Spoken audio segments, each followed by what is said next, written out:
YouTube, what's going on? This is Preacher. So I done picked up a trailer from Extra Lease up here in Atlanta. So now I booked me a load coming back from Atlanta to Orlando. It's a Coca-Cola load. I'm going to the Coca-Cola place to take this load to Orlando, to another Coca-Cola facility in Orlando, you know. So uh, I'm not finna be getting into all this, what is getting paid. It don't matter. Y'all got plenty of other people on YouTube that tells y'all what they getting paid for loads and all this other kind of crazy stuff, and they can show you all your rate cons. You got plenty of people who got stuff to prove.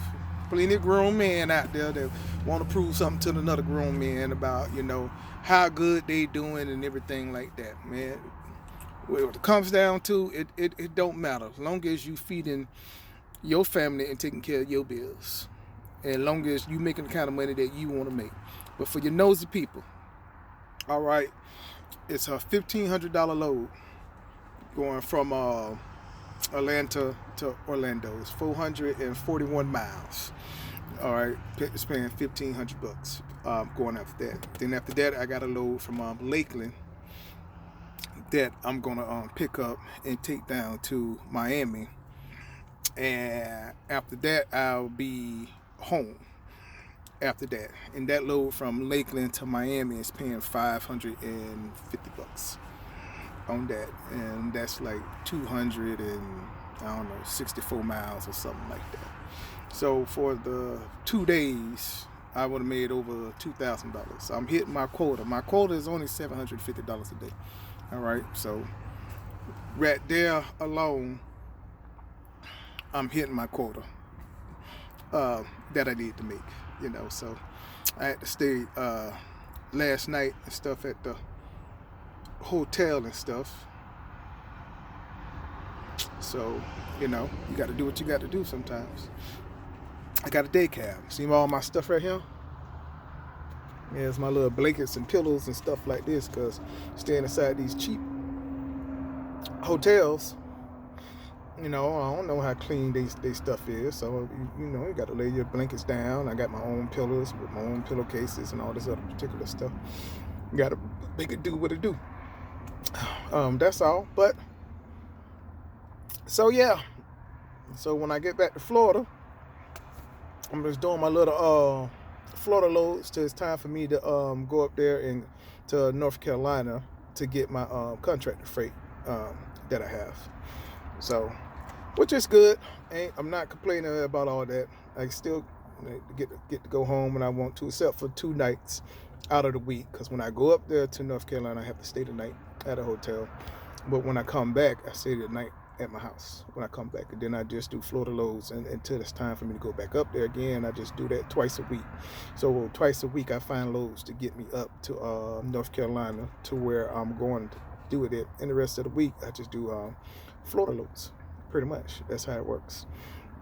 Normally, I can go to Columbia, South Carolina. And I'm working with a broker with that. And it's a load from Jacksonville to Columbia, South Carolina. That pays me $950 for that.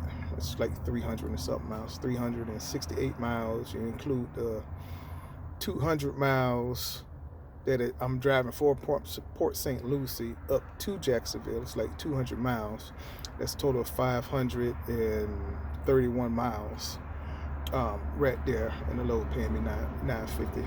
But it's getting me up to where I need to go for my load that pays me $1,850. So, and again, that's just a 2-day run, and I'm making over my $750 a day quota that I need to make. So as long as I make that, I'm fine with it. You do you, okay? Don't worry about what somebody else does. Don't worry about what somebody else says that you should be doing or what you should be making and how you take care of your family, all right? When you sit down, when you start in your business as like a new owner, find out how much you need to make per day, okay? And then find out how much you need to be making per mile to hit that quota as well. Like I said, I have a paid off truck. I don't have a truck payment. So, yeah, that one load is paying me with all my total miles, it's paying me under $2 a mile, stuff like that. But hey, I don't have no truck payment. You know, my deductions is only like $406 a week is my deductions. Now, and then the cost of fuel get added into that, how much fuel I do. But right now, my truck is doing about 9.1 miles a gallon. Okay, I'm taking light loads. I'm not taking heavy loads. So with my light loads, it's doing 9.1 miles a gallon. Okay, because I'm not really driving that fast, man. I'm keeping it between about 65, 66 miles per hour. You know, so I'm fine with hitting 9, even if it gets down to 9.8, going upside some hills, not 9.8, but 8.8, going up the hills and things like that. You know, hey, I still be fine with that too. I mean, so that still is a pretty decent rate. So I'm not really crying and complaining about that. But again, you make sure you do what you got to do for you. Okay, don't worry about what somebody's getting per load and how much they doing $2.61, $2.89 per mile, and all this. Man, you know what? It don't make no sense because they don't stay where you stay at. And in their area, they loads is probably paying really, really good because they in the side of an area where there's a lot of manufacturing stuff is going on there. But anybody in trucking know rates coming out of Florida, it's not that good. Okay, so I had to make my plan based off of the rates where I stay at, based off of what I'm trying to do. So I couldn't go out there and get me like an $85,000 truck, $70,000 truck, all right, and have these big payments and things like this because I'm working with lower rates. And I understand that. So understand where you at, the lanes you plan on running, and how you're trying to run, especially if I'm trying to be home, you know, 5 nights out of the week. You know, even if it's 4 nights out of the week, it's still good. You know, if I got to stay in a hotel another night because of something, you know, it still doesn't matter. No, but make sure you do what you're doing for you, all right? Because the struggle is real out here, okay? And I'm going to do everything that I have to do to make sure that my business succeeds, okay? And my family is on board. So even if that means that I have to go to an area or whatnot, and they don't have no hotels, and I have to sleep inside my truck. Well, guess what I'm gonna do, y'all? Right, I'm gonna sleep inside my truck. Just one night. It is what it is. You know, it is what it is. I'm gonna do what I have to do for my family. It's not like I'm sleeping in the truck every single night. One night won't kill me if I have to get to an area where something, because you know, anything can happen. Traffic can happen. You know, accidents, when you have a death, they shut down the road for 3 hours. I could run out of time. Ain't no hotels near. I didn't make it to the spot that I thought I was going to make it to, you know, but I'm prepared for that. If I have to stay the night inside my truck, I just stay the night inside my truck. I'm going to do what I need to do to make sure that my business is successful. I'm going to make those types of sacrifices, but that's me. That's what I'm going to do, you know. I mean, I have that type of mindset. That way I can show my boys that are 15 and coming inside their own, and what they're trying to do is sometimes you got to make sacrifices in life, but you got to work hard to obtain what you want. So they see me working hard, they see me making sacrifices, they get that idea that, hey, you know, times get tough, but just because time gets tough don't mean I got to run away from it. No, you face your fears, you face the struggles, and you go through it. That's what you do, and you work towards what you're trying to get. They understand. They saw the brand new truck I was trying to get, that not even ready. It's on back order. They still don't even have the trucks ready. It's supposed to be ready the first week of October. It's supposed to be ready.